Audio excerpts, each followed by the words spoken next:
ದೊಡ್ಡಬಳ್ಳಾಪುರ ನಗರದ ತಾಲೂಕು ಕಚೇರಿ ಆವರಣದಲ್ಲಿರುವ ಭೂಮಾಪನ ಇಲಾಖೆ ಕಚೇರಿ ಮುಂಭಾಗ ಪ್ರತಿಭಟನೆ ನಡೆಸಿ ಮಾತನಾಡಿದ ಕೆಸ್ತೂರು ಗ್ರಾಮ ಪಂಚಾಯಿತಿಯ ಮಾಜಿ ಅಧ್ಯಕ್ಷ ರಮೇಶ್ ಗೌಡ ಅವರು ರೈತರ ಜಮೀನು ಮಾರಾಟ, ಹಕ್ಕು ಬದಲಾವಣೆ ಎಲ್ಲ ಕೆಲಸಗಳಿಗೂ ತೊಡಕು ಉಂಟಾಗಿದೆ.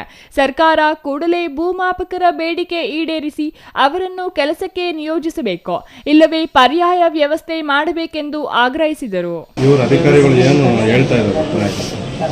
ಸರ್, ಈಗ ಲೈಸೆನ್ಸ್ ಸುಮಾರು 2 ತಿಂಗಳಿಂದ ಬೇಡಿಕೆಗಳು ಈಡೇರಿಸಿ ಸ್ಟ್ರೈಕ್ ಮಾಡ್ಕೊಂಡು ಕೊಟ್ಟವ್ರೆ. ಇಲ್ಲೇನಾಗಿದೆ, ಈ ನಮ್ಮ ಸರ್ಕಾರ ರೆವಿನ್ಯೂ ಮಿನಿಸ್ಟರ್ ಇರ್ಬೋದು, ಇನ್ನೊಬ್ರು ಇರ್ಬೋದು, ಅವ್ರೇನು ಹೇಳ್ತಾ ಇದ್ದಾರೆ, ದರ್ಖಾಸು ಅನುಬಂಧ ಗೋಮಾಳದವು ಮಾತ್ರ ಮಾಡಿ ಅಂತೇಳಿ ಮಾಡ್ತಾ ಇದ್ದಾರೆ. ಆಯಿತು, ಸರ್ಕಾರಿ ಸರ್ವೆಯವರು ಸುಮಾರು ಒಂದು 10 ಜನ 12 ಜನ ಇರ್ಬೋದು. ಅವರು ಯಾವುದೂ ಮಾಡೋಕ್ಕಾಗ್ತಾ ಇಲ್ಲ. ನಮಗೆ ನೋಡಿ, ನಾನೇ ಉದಾಹರಣೆ 2.5 ತಿಂಗಳಾಗಿದೆ ಒಂದು ಅರ್ಜಿ ಕಟ್ಟಿ ಬಸ್ತಿಗೆ, ಇದುವರೆಗೂ ಅಲರ್ಟ್ ಆಗಿದೆ, ಬಂದಿಲ್ಲ.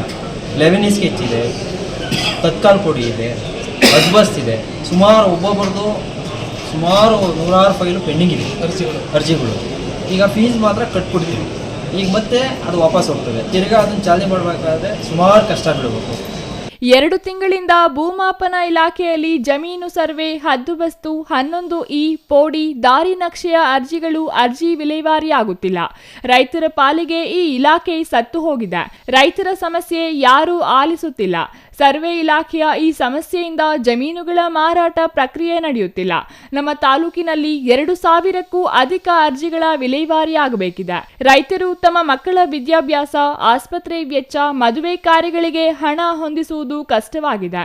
ಸರ್ಕಾರ ಕೂಡಲೇ ಭೂಮಾಪಕರ ಬೇಡಿಕೆ ಈಡೇರಿಸಿ ಭೂ ಸರ್ವೆ ಕಾರ್ಯಗಳನ್ನು ಮಾಡಿಸಬೇಕೆಂದು ರಮೇಶ್ ಗೌಡ ಒತ್ತಾಯಿಸಿದರು. Mahesh, CTV news, Doddaballapura.